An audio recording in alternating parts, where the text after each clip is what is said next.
جب حضرت یوسف علیہ السلام کو غلام سمجھ کر مصر کے بازاروں میں فروخت کیا جا رہا تھا تو ان کے خریداروں میں سے ایسے امیر و کبیر لوگ بھی شامل تھے جن کے خزانوں کی چابیاں اونٹوں پر لدی ہوئی تھی۔ ان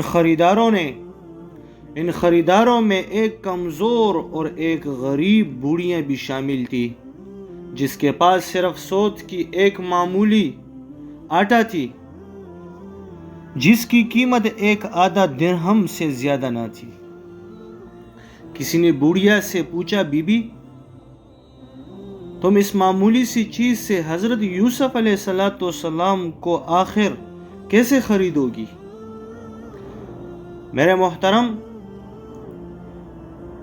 وہ بوڑھی غریب جو تھی، غریب بوڑھیا نے بڑا ایمان افروز جواب دیا، فرمایا کہ بیٹا درست ہے کہ میں بڑے بڑے امیر لوگوں کی موجودگی میں شاید حضرت یوسف علیہ السلام کو نہ خرید سکوں، لیکن میں صرف حضرت یوسف علیہ السلام کی خریداروں کے فہرست میں اپنا نام درج کروانے آئی ہوں تاکہ بارگاہ خداوندی میں مقبول ہو سکوں۔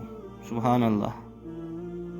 ہم اعتراف کرتے ہیں کہ حضور خاتم النبیین صلی اللہ علیہ وسلم کی عزت و ناموس کے تحفظ اور منکرین ختم نبوت کے سرگوبی کے معاملے میں ہم مجاہد اول تحفظ ختم نبوت سیدنا حضرت ابوبکر صدیق رضی اللہ تعالی عنہ جنگ یمامہ کے شہداء اور غازیوں کی جوتیوں کے خاک کو بھی نہیں پہنچ سکتے۔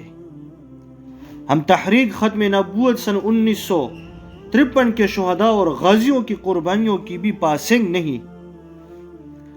ہم تو صرف بارگاہ خداوندی میں اس بوڑھیا کی طرح تحفظ ختم نبوت کا کام کرنے والوں کے فہرست میں اپنا نام لکھوانا چاہتے ہیں تاکہ قیامت کے دن منکرین ختم نبوت کے خلاف جہاد کرنے والوں میں ہمارا شمار ہو جائے اور ہم شفاعت محمدی صلی اللہ علیہ وسلم کے حقدار بن جائیں۔ اصل بات یہی ہے، محبت کی بات ہے، اور اس کام میں اپنے آپ کو آگے بڑھائے۔ اللہ رب العزت ان باتوں کے اوپر عمل کرنے کی توفیق عطا فرمائے۔ وآخر یہ عورت تھی۔ اللہ ہم سب کو ہمارے گھر میں جو خواتین ہیں حضرت فاطمہ رضی اللہ تعالیٰ عنہ جیسی بن جائے۔ اللہ پاک عمل کرنے کی توفیق عطا فرمائے۔ وآخر الدعوانا الحمدللہ رب العالمین۔